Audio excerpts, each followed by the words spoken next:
Bonjour ou bonsoir à toutes et tous.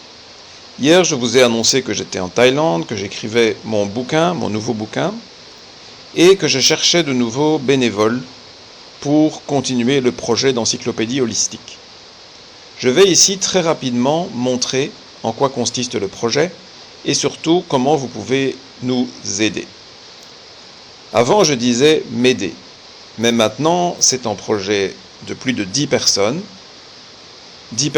toutes bénévoles, qui s'entraident pour essayer de faire une énorme encyclopédie en français qui offre des informations gratuites pour le plus grand nombre. Je vous montre rapidement les pages qui étaient jusqu'en 2022, en quelque sorte la colonne vertébrale. Ici, c'est la page de 2022. Il y en avait une par an depuis 2018. Et vous voyez, chaque jour, il y a une nouvelle espèce. Il y avait la version anglaise, mais vous voyez, elle est marquée Basic, c'est-à-dire que la page a juste les photos. On n'a pas écrit le texte, faute de temps. Si vous êtes anglophone, vous avez compris que ça nous intéresse. Et ici, la page en français. Donc si vous cliquez, vous allez voir une page. Mais vous voyez tout de suite qu'il y a un problème, la tête de l'oiseau est coupée. Je vais y revenir. Et puis sinon, vous avez une photo de l'oiseau, en texte, un petit tableau avec une carte de répartition, en texte plus détaillé sur le comportement, la taxonomie, etc. Et puis des photos commentées. Ça, je dirais, c'est une page partielle, vous voyez, elle est marquée 50%, intermédiaire. Intermédiaire entre quoi et quoi? J'y arrive. Et donc, on avait comme ça, depuis le 1er janvier 2018, tous les jours, en oiseau. Et chaque mois, vous choisissiez votre oiseau préféré du mois. Là, en janvier 2022, vous aviez choisi par exemple le grand géo-coucou. Ça continue, mais le 8 février 2022, à 1500 espèces, on a ralenti. Simplement, faute de temps. Il faut plus de personnes qui travaillent pour pouvoir compléter. Je vous montre rapidement une autre page, je ne sais pas, 2020, voilà. Vous voyez que la tête de l'oiseau est coupée, vous allez voir pourquoi j'insiste là-dessus. Et puis c'est pareil, vous avez l'oiseau du mois, ce sont les plus récentes qui sont au-dessus, donc ici décembre 2020. Et puis vous avez la liste, comme d'habitude, l'oiseau du mois de novembre, etc. Je ne vais pas évidemment vous montrer toute la liste, mais j'ai envie que vous compreniez l'immensité du travail que nous avons déjà accompli. Il n'y a pas que ça. Je vais y revenir sur le travail qu'il faut faire pour compléter l'encyclopédie. Mais il y a des pages particulières.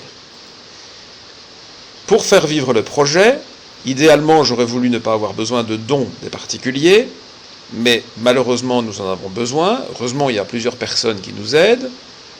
Eh bien, nous espérons travailler avec des sponsors. Alors, on en trouve, juste pas encore assez.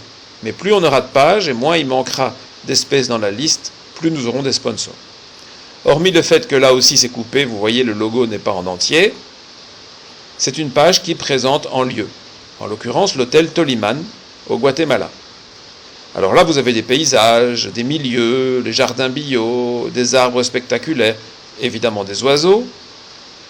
On y parle éventuellement des efforts qui sont faits au niveau écologique, comme ils font de la permaculture.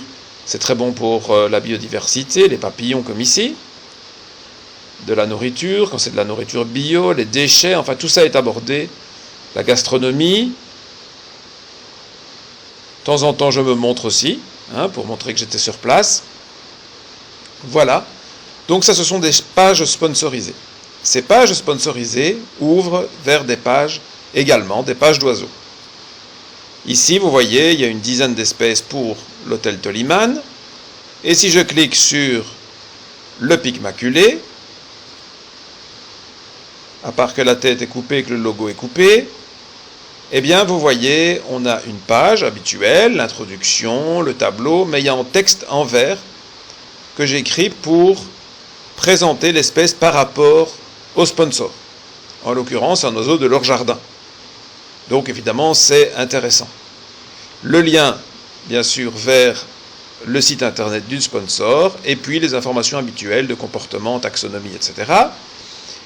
Ici, il y a des vidéos incrustées de notre ami Dominique Lalonde, qui fait des images magnifiques, en plus de mes photos, évidemment, et les illustrations ensemble permettent d'avoir une page tout à fait complète, j'ai envie de dire parfaite. L'idéal serait d'avoir tous les oiseaux comme ça, complètement illustrés, avec toutes les infos.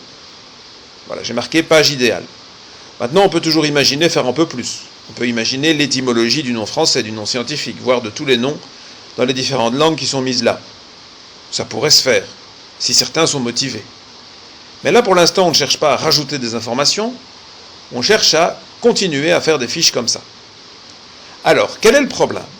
Eh bien, le problème, c'est justement que sur une fiche ancienne, les têtes sont coupées parce qu'il faut absolument changer les bandeaux à cause de WordPress qui nous a fait une blague en changeant un petit peu le format. Ceci dit, de toute façon, il y avait des problèmes de compatibilité entre les différents navigateurs, entre les ordinateurs et les téléphones, entre les tailles d'écran, etc.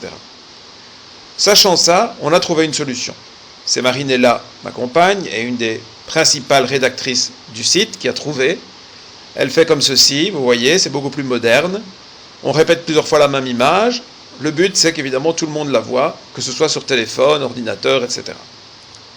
Et là, ici, vous voyez, ici, il y a les logos de la formation Ornitho et de l'encyclopédie holistique, et on les remplace par le sponsor quand nous avons trouvé un sponsor.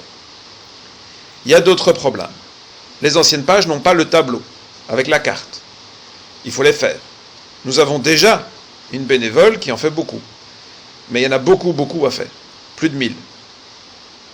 Donc, ça c'est un travail important. Ça peut être rédiger le tableau, faire la carte ou les deux. En général, c'est Marinella qui met les deux ensemble, en fait le fichier image et l'incruste dans le site. Les anciennes photos, à propos d'incruster, elles ont aussi un texte incrusté dans la photo parce qu'à l'époque, WordPress n'avait pas de, j'ai oublié comment ça s'appelle, caption en anglais, donc c'était pas prévu de faire un commentaire sous une photo. Maintenant c'est prévu et c'est beaucoup plus facile pour corriger. Avant je devais supprimer la photo, aller dans le programme de post-traitement pour changer le texte et retélécharger la photo. Maintenant en quelques clics c'est corrigé. Donc ça c'est une autre chose à faire. Vous voyez, il y a énormément de boulot. Ensuite, il y a les pages famille.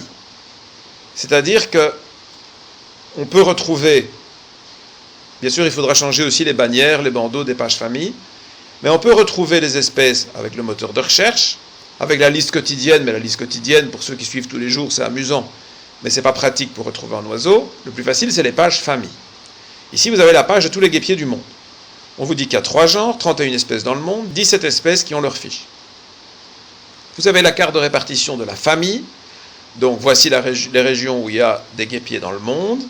Quelques photos évidemment pour rendre la page agréable, parfois d'espèces comme ici, endémiques des Philippines, qui n'ont pas encore leur fiche. Et puis la liste. Si le texte est en noir, c'est qu'il n'y a pas de fiche. Quand il n'y a pas de fiche, il y a en code. Ici, il y a ND, vous voyez, objectif spécial. Et vous pouvez retrouver la légende des pages famille ici, qui vous explique, voilà, ND non disponible, ben, c'est qu'on n'a pas les photos. Sur demande, ben, ça veut dire qu'une espèce spéciale qui demande qu'on y aille spécialement, donc il faut que le sponsor finance l'expédition pour y aller, mais il aura évidemment sa page, etc. Tout ça est expliqué. Ensuite, vous avez évidemment les espèces en bleu, avec une étoile rouge, qui indique qu'il y a une fiche. Donc si je clique, je vais ouvrir la fiche, mais de nouveau un problème avec le bandeau. Et ça, c'est une fiche qui a heureusement son tableau. Et vous voyez, ici, il y a les commentaires des textes modernes, qui ne sont pas incrustés. Donc cette page-là, il y a moins de travail, mais il faut quand même faire le bandeau. Et comme ça, vous retrouvez tous les guêpiers du monde. Et on voudrait une page famille comme ça, pour toutes les familles. Il y en a quand même 250. Et des pages qui sont prêtes, comme celle des guêpiers, je pense qu'il y en a 5 environ. Donc vous voyez, il y a du boulot. Alors, voyons une page parfaite. Parfaite parce que toute récente, avec un bandeau moderne, avec un tableau, le texte est complet, des vidéos incrustées de Dominique, on pourrait essayer de trouver d'autres vidéastes pour mettre des oiseaux d'autres régions, puisque Dominique ne fait que le Canada, à ma connaissance, et puis les photos, les miennes et les photos de Marie-Laure, qui complète, puisque moi je n'avais pas de juvénile. Marie-Laure avait des très belles photos d'adultes aussi, comme celle-ci, mais en plus elle nous montre des juvéniles, et donc la page est donc parfaitement complète, sauf qu'il manque un sponsor. Mais ça c'est pas grave, c'est du potentiel pour l'avenir. Donc, comment faire tout ça? C'est Marinella qui fait toutes les mises en page. Nous avons une bénévole qui fait les tableaux, sans les cartes, et quand elle a fini le tableau, elle l'envoie à Marinella qui rajoute la carte, en fait le fichier image et le met dans la page. Donc voilà déjà quelque chose qui pourrait être intéressant. Une personne de plus pour faire les tableaux, parce que c'est beaucoup de travail, ça ce serait bien, et une personne qui pourrait faire les cartes. Ça ce serait vraiment bien. Ensuite le texte. Jusqu'il y a peu, j'ai fait tous les textes. Depuis récemment, nous avons un bénévole qui commence à rédiger les textes. Alors, c'est un très bon début, mais pour l'instant, ça me demande encore du travail, parce qu'il faut que je corrige avec, disons, mon style et ma vision des choses. Mais évidemment, en apprenant à travailler ensemble, on va gagner du temps. On pourra avoir un rédacteur de plus, ce serait très bien. On peut avoir aussi des personnes qui n'ont pas envie de rédiger, mais qui aiment bien d'aller sur les réseaux sociaux, qui peuvent partager les pages, chercher les nouveaux photographes, chercher des bénévoles. Vous voyez, donc tout ça c'est possible aussi. Ensuite, si on avait des bénévoles qui parlent parfaitement anglais, idéalement des anglophones qui parlent français, il y en a un qui vient de nous rejoindre qui n'a pas encore commencé à travailler, je vais le mettre à l'épreuve rapidement, eh bien ce serait absolument fabuleux. Parce que les pages existent aussi en anglais. Mais pour l'instant, c'est moi qui les rédige. Nous avons bien 2-3 personnes, des francophones, qui vivent en Amérique du Nord, entre autres, et qui parlent parfaitement anglais, et donc elles peuvent corriger. Mais avouons que ce n'est pas la même chose que si on avait un rédacteur natif. Vous voyez, dans l'ancien format, en anglais c'est toujours le cas, eh bien, nos anciennes photos passent bien. Éventuellement, on les changera quand même, pour que ça corresponde à ce qui est fait en français. Voilà, ça c'est une page sponsorisée, c'est le Pic Maculé en anglais. Vous voyez, c'est exactement la même chose, à part le bandeau, tout est fait exactement comme en français. Et aussi, on a les pages, et ça c'est très important et beaucoup de travail, et c'est là-dessus que va commencer le nouveau bénévole, qui peut rédiger en anglais. On a les pages sur les sponsors en anglais, ça ce sont des pages cruciales parce que c'est ça qui convainc les nouveaux sponsors. C'est vraiment le plus important. Donc il faut qu'elles soient très bien rédigées. C'est aussi énormément de travail. J'en ai plusieurs sur le feu, notamment pour le Mexique, aussi pour le Costa Rica. Enfin, il y a encore beaucoup d'autres choses, les photomystères, les exercices, les formations. Mais si les pages pouvaient tourner sans trop d'efforts de ma part, eh bien je pourrais consacrer beaucoup plus de temps à faire des exercices et des photomystères, ce que je voudrais faire, ce que les gens voudraient que je fasse, et donc je vais essayer de répondre à la demande. Malheureusement, mon temps n'est pas extensible. Et en plus, maintenant je dois rédiger le bouquin, eh bien ça devient totalement impossible. Donc je fais un appel à l'aide, particulièrement maintenant, pour cette raison. Et on verra comment organiser 2024 en fonction du nombre de bénévoles que nous avons et qui peuvent nous aider. Alors, sachez plusieurs choses. D'abord, il n'y a pas besoin d'avoir énormément de temps. Une personne qui consacrerait 1 heure par semaine, c'est mieux que rien. Bien sûr, on préfère quelqu'un qui fait 1 heure par jour. Mais c'est vraiment pas obligatoire pour participer. Il y a de tout dans notre groupe. Ensuite, concrètement, comment est-ce qu'on fait? Eh bien, concrètement, pour ce qui est des tableaux, je vous envoie des pages de l'encyclopédie des oiseaux du monde, de Cornell University, Birds of the World. Si vous n'avez pas accès à cette encyclopédie, je vous fais des PDF et je vous les envoie. Donc il suffit d'être capable de déchiffrer un peu l'anglais et de remplir le tableau. Donc c'est pas très difficile. On vous envoie une fiche vierge et il suffit de remplir les infos. Très facile. Pour ce qui est des cartes. Alors pour les cartes, c'est très facile aussi. Ici, je vais vous montrer. Je ne vais pas prendre la peine de faire une vraie carte. Mais regardez, vous voyez, c'est en petit format. Ici, je l'agrandis un petit peu. Vous pouvez colorer les cartes très facilement. Vous prenez la couleur qui est là, avec la pipette là. Vous cliquez sur ceci. outils de remplissage. Ici, sur cet ordinateur-là, le nouvel ordinateur, c'est en anglais, sur l'autre, c'est en français. Vous pouvez télécharger comme vous voulez. Et vous pouvez comme ça remplir les pays. Vous voyez, c'est très facile. Si jamais vous voulez tracer une ligne, parce qu'il n'y a que la moitié du pays, vous allez sur le pinceau, vous dessinez la moitié du pays, et ensuite vous faites l'outil de remplissage. Voilà. Alors vous allez dire, c'est pas aussi beau que l'autre, c'est pas aussi propre, c'est parce que j'ai pas mis tous les paramètres à 100%, j'ai fait ça comme ça, sans m'organiser. C'est pour vous montrer que c'est d'une facilité enfantine. Et vous allez me dire, d'où on trouve la carte? Mais pareil, on vous l'envoie, évidemment, depuis Birds of the World ou une autre source, parce que parfois on n'est pas d'accord avec la carte, quand notamment il y a une différence taxonomique. Vous faites ça avec un logiciel qui s'appelle Photofiltre. Photofiltre est gratuit, ça prend quelques instants pour le télécharger, vous voyez il est marqué Photofiltre ici. Ici sur le nouvel ordinateur, c'est Photofiltre 11 qui est payant, il est gratuit pendant un mois, et après il faut l'enlever mais on peut le retélécharger. Et sur mon autre ordinateur, j'ai Photofiltre 7 je crois en français, et lui il est toujours gratuit. Et il fait exactement la même chose, je ne vois pas la différence. C'est une erreur ici que j'ai faite il y a quelques semaines quand j'ai acheté le nouvel ordinateur de télécharger la nouvelle version de Photofiltre. Bref, ce sont des détails, mais c'est très facile, il n'y a aucun problème. Concernant la rédaction des textes, c'est très simple aussi. Vous rédigez soit dans un document genre Word ou directement dans un email. Nous, on s'occupe de la mise en page, etc. Donc, il n'y a aucune difficulté. Maintenant, si vous aimez jouer avec les outils Internet, que vous êtes plutôt doué, rentrer dans la console est très facile. Et vous pouvez, par exemple, aller mettre les liens, compléter la liste jour par jour, par exemple. Voilà, ça peut être aussi un travail. Mais on a des bénévoles qui font ça, déjà. Mais en de plus, serait très bienvenu, mais si on n'en a pas, c'est pas grave. Ce qu'il faut, c'est vraiment plus de personnes qui consacrent du temps, quelles que soient les tâches. La seule chose qu'on n'a pas besoin pour l'instant, ce sont des relecteurs d'orthographe, puisqu'on en a plusieurs, de très très très haut niveau, je dois l'avouer. Et donc, vous avez sans doute remarqué, si vous suivez nos pages régulièrement, qu'il n'y a aucune faute d'orthographe, ou alors une toutes les 100 pages, et encore. En tout cas, dans les pages récentes, qui ont été corrigées par les correcteurs actuels, je devrais dire les correctrices, parce qu'il y a plus de dames que de messieurs, mais il y a aussi quelques messieurs, évidemment. Voilà. Donc, vous avez envie de nous aider, eh bien, vous êtes bienvenus. Grâce à cette vidéo, vous avez déjà une idée de ce que vous pouvez faire. Il y a encore d'autres petites choses qu'on peut imaginer. L'idéal, c'est qu'on ait une petite conversation téléphonique. Comme ça, on discute de ce que vous aimez bien faire. Parce que la clé dans bon bénévolat, c'est un bénévolat qui se fait avec passion. Il faut que vous aimiez ce que vous faites.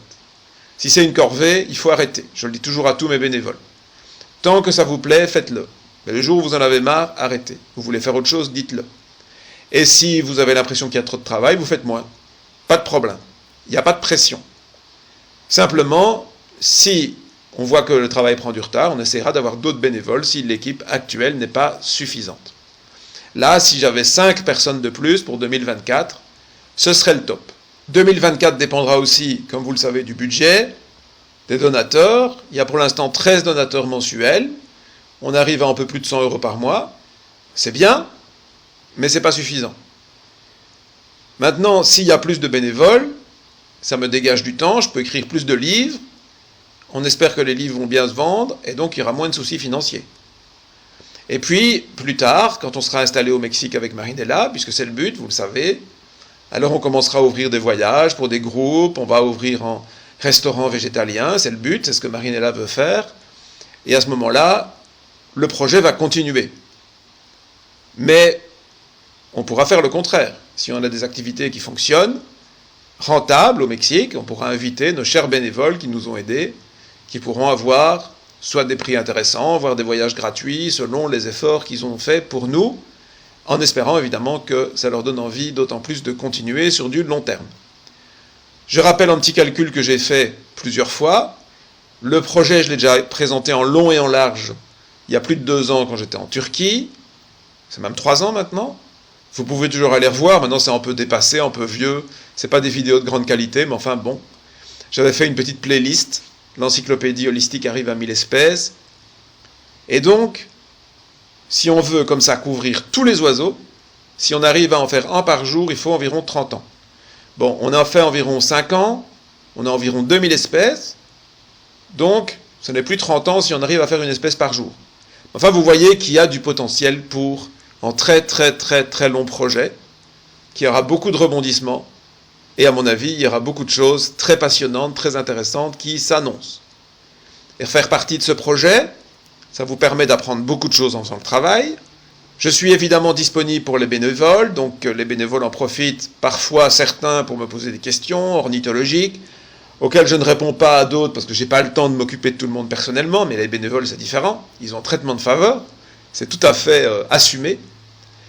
Et puis aussi, parfois, quand il y a des erreurs de rédaction, des erreurs dans le tableau, c'est l'occasion pour moi, sur le groupe bénévole, puisqu'il y a un groupe Facebook bénévole, d'expliquer des choses qui intéressent a priori tout le monde, ou presque. Voilà. Donc, en faisant partie de l'équipe, vous êtes aussi au plus près, évidemment, de nos aventures. Et vous pouvez éventuellement en faire partie intégrante. S'il y a un sponsor intéressant qui nous invite pour plusieurs semaines, vous pouvez par exemple venir nous rejoindre à l'occasion, en Amérique centrale notamment, où il y a encore beaucoup de potentiel. Je pense que j'ai été assez long.